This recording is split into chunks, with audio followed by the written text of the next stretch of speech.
Hi all, my name is Nabi and I'm an illustrator and former flight attendant, and this is my journey from flying around the world to writing a series on Webtoon about it.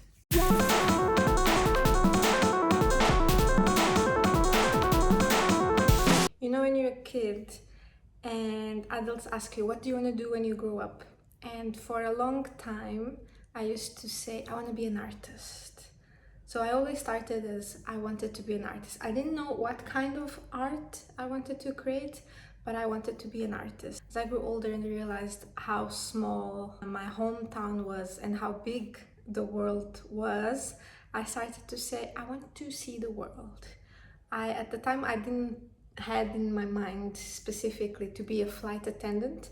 I just knew I wanted to travel. I didn't know how, but that's what I wanted to do. I think at the time I also thought crew were like this beautiful, tall, skinny woman, and at that time I just didn't know how I would come out. But yeah, I was just a kid, and I think I was always quite realistic about I don't know how I'm gonna come out, so I shouldn't be assumptions like this.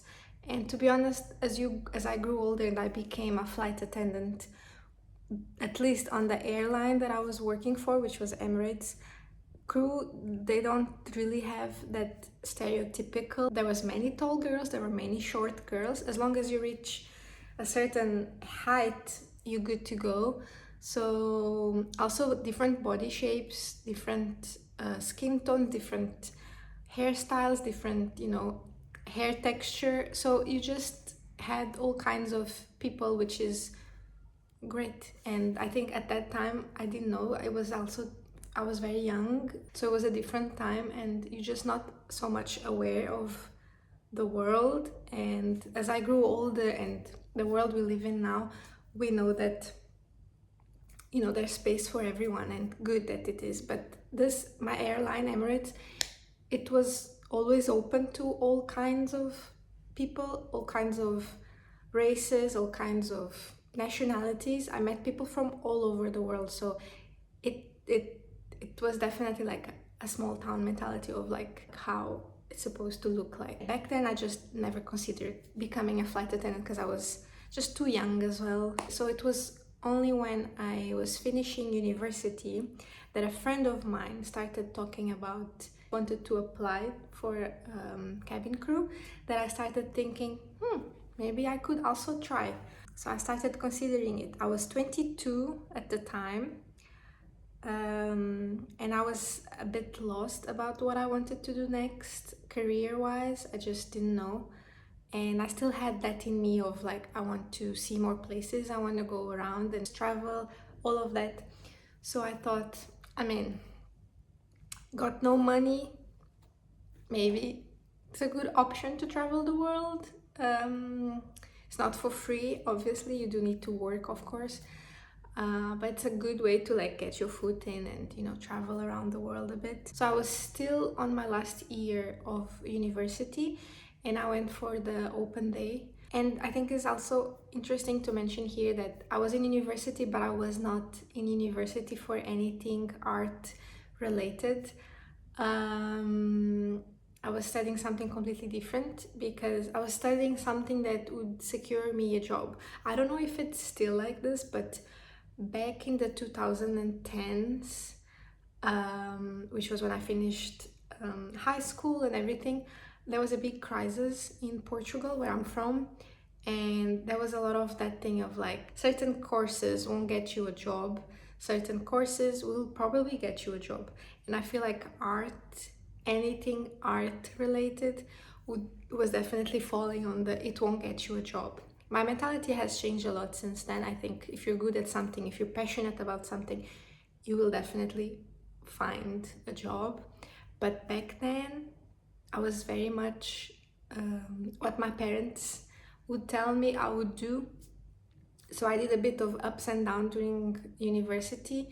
Even though I always enjoyed drawing, I always had paint at home, I always had all kinds of like things that helped me create stuff. I never thought I could like make money out of it. I just never thought I could just live out of my art. So yeah. So then I passed the open day, and I flew to Dubai in May of 2016. I had such a blast. Looking back now, there were definitely sad moments of loneliness. You do end up a lot of times away from your family and your friends. You do make new friends, but it's not the same.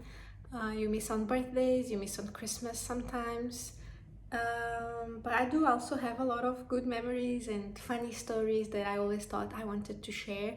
Over the years, I collected postcards from all these places. I've collected stories on notebooks, and when I got the golden call, which is the call you get when you know you passed and you're like ready to go, I got the notebook, this notebook. Remember when like leaves were trending? Yeah, I'm back in the day. This was the thing.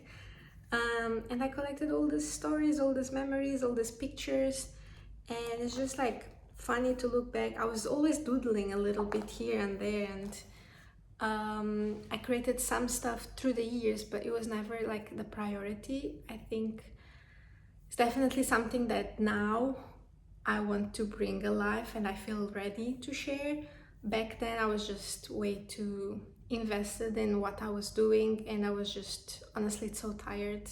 Even though I was not actively doing anything artistic, I was like keeping a journal, doodling here and there. I posted things through the years. I'll try to put it somewhere here, but it was never like taken serious. I just never really went back. Like I feel like during those 5 years I was working as a flight attendant, I really snoozed on the button of creating anything artistic. I was very much focused on just enjoying traveling and enjoying myself. And I was also very tired. It's a very tiring job.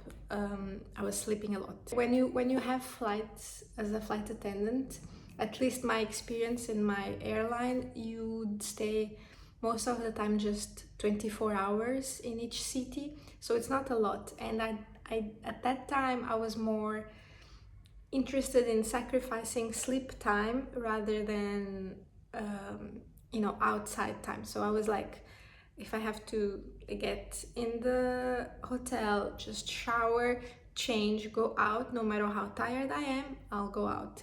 And I was like that for like all 5 years. I did got COVID in the middle. So yeah, over the years I just collected a lot of funny stories, and I knew that one day I would love to bring it alive somehow. Because I remember like telling stories to friends and family, and people would laugh and be like, oh my god, like, you don't get to know this part of being a flight attendant. Is also seen a lot like a glamorous job, and it's not always like that.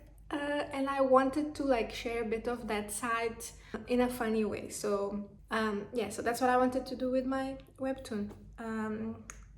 So it's been now 4 years since I left. I think it's time to share some of those adventures I lived. At the end of last year, I found out that there was a webtoon contest. I thought, why not? So here I am. So in my series called Turbulence and Tiaras, I tell you the story of 4 flight attendants. There's friendship, there's love, there's heartbreak, drama on board, hence the tiaras. There's a lot of traveling tips, food tips, and jokes. Hopefully you will enjoy reading it as much as I enjoyed creating it. So yeah, thank you guys so much for watching this video. My series will be out soon. Otherwise the link will be in the description box. As soon as it's out, I'll put it in all my videos. I've been sharing my journey since December of last year. How did I came up with designing it as a newbie. I hope you enjoyed this video, and I'll see you next week. Thank you guys. See you. Hi all. Hi all. My name is Leah, not Leonabi. Okay. Hi all. Hi all.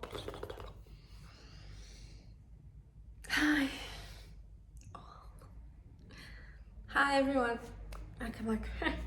Hi everyone. My name is Nabi. I'm an illustrator, former flight attendant, and this is my journey from traveling around the world to now creating a series for Webtoon about what is cooking here. Hi all. Hi. My name is Nabi. I'm a flight attendant. I'm not a flight attendant anymore. My name is Nabi. Hi all, my name is Nabi. I'm an illustrator, former flight attendant, and this is my journey from traveling the world to writing a Webtoon series about it. I don't know why I waved goodbye because the video is gonna start.